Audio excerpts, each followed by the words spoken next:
খবর শুনছেন এনজিটিভি থেকে। আজকের বিশেষ খবর হলো, খসড়া ভোটার তালিকা নাম থাকলেও পাঠানো হচ্ছে নোটিশ, কাদের ডাকবে কমিশন, জানুন বিস্তারিত খবরে। খসড়া তালিকা প্রকাশ হতেই বড় নির্দেশ মমতার। ওসমান হাদির মৃত্যুতে অশান্ত বাংলাদেশ, জ্বলন্ত সংবাদ মাধ্যমের অফিস, বার্তা ইউনিসের। বাংলাদেশের বিরুদ্ধে ফের অ্যাকশন ভারতের, ঢাকায় ভিসা কেন্দ্র বন্ধ করে রাষ্ট্রদূতকে দিল্লি তলব। বোরখা না পরায় স্ত্রী ও 2 মেয়েকে খুন করে পুঁতে দিল স্বামী, মর্মান্তিক ঘটনা উত্তরপ্রদেশে। যুব ভারতী কাণ্ডে 300 কোটির দুর্নীতির অভিযোগ, অরূপ সুজিতের গ্রেপ্তারির দাবি শুভেন্দুর। ডিএ নিয়ে ফের বিস্ফোরক মন্তব্য মুখ্যমন্ত্রীর, চমকে গেল সরকারি কর্মীরা। পৌষের আগমন ঘটলেও এখনও জাঁকিয়ে শীত নয়, বাড়ছে তাপমাত্রা। এতক্ষণ শুনলেন সংবাদ শিরোনাম, এবার আসছে বিস্তারিত খবরে।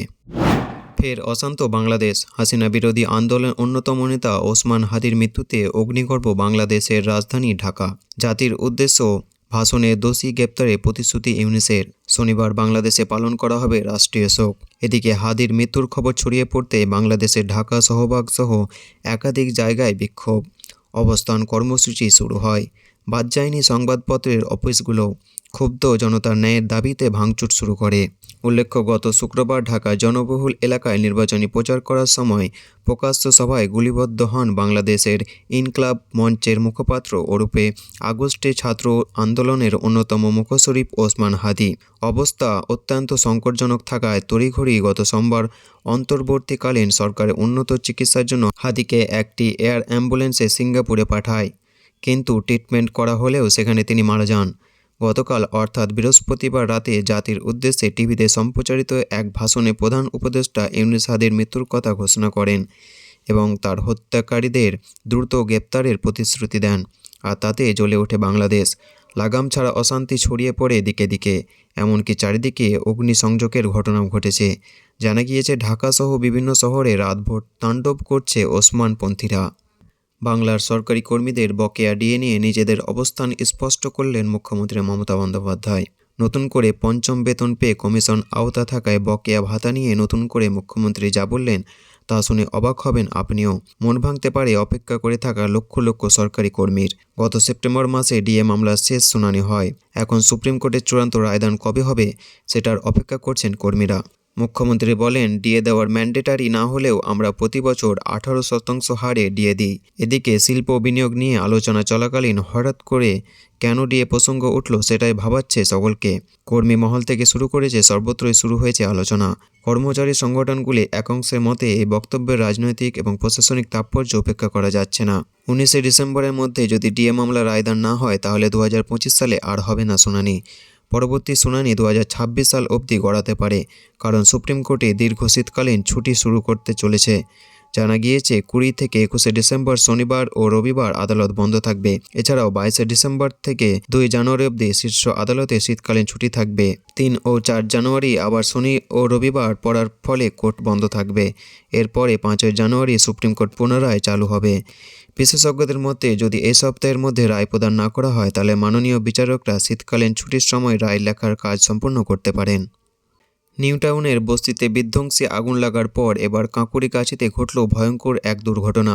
অক্সিজেন সিলিন্ডারের গোডাউনে হওয়া বিস্ফোরক থেকে মুহূর্তের মধ্যে আগুন লেগে যায় এলাকায়। একের পর এক সিলিন্ডার উড়ে আসে।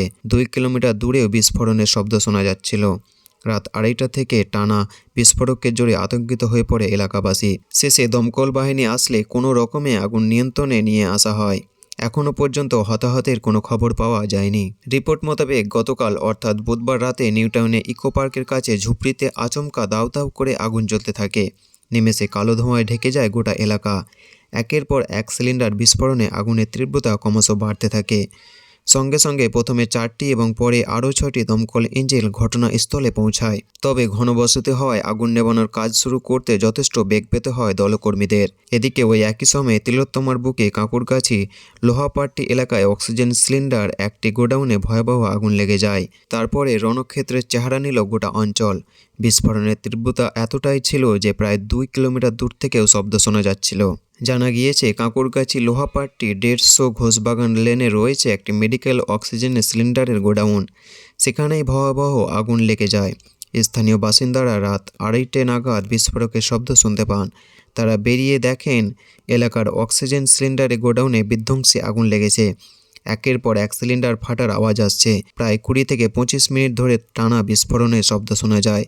এক প্রত্যক্ষদর্শী জানিয়েছেন, কম করে 100টার বেশি সিলিন্ডার ফাটার আওয়াজ পেয়েছি।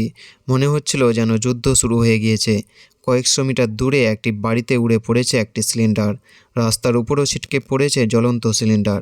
রীতিমতো ভয়ঙ্কর অবস্থা গোটা এলাকা জুড়ে। কাঁকুরগাছির ভয়াবহ বিস্ফোরণ, একটি জ্বলন্ত সিলিন্ডার উড়ে গিয়ে পাশের একটি সুতোর কারখানায় গিয়ে পড়েছিল, যার ফলে সেই কারখানাতেও আগুন লেগে যায়।